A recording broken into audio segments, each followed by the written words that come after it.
আপনি কি জানেন একটি ছোট মৌমাছি তার জীবনে 1 চামচ মধুও তৈরি করতে পারে না, তবুও হাজার হাজার ফুলে উড়ে উড়ে আমাদের জন্য মধু সংগ্রহ করে। এই ছোট্ট প্রাণীর পরিশ্রম সত্যিই অবিশ্বাস্য। পবিত্র কুরআনের সূরা আন-নাহলে আল্লাহ বলেন, মৌমাছিকে নির্দেশ দেওয়া হয়েছে পাহাড়, গাছ এবং মানুষের ঘরে বাসা বানাতে, তারপর নানা ফুল ও ফল থেকে আহার করে মধু তৈরি করতে। মৌমাছি কখনো একা কাজ করে না, হাজার হাজার মৌমাছি একসাথে চাক তৈরি করে। প্রত্যেকে নিজের দায়িত্ব পালন করে, কেউ ফুল খোঁজে, কেউ মধু জমা রাখে।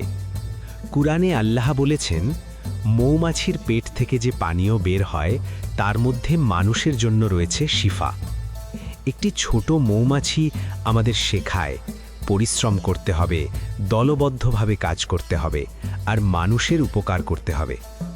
মৌমাছির মতো যদি আমরা নিষ্ঠা ও পরিশ্রম করি, তাহলে ইনশাআল্লাহ আমাদের জীবনও হবে বরকতময়।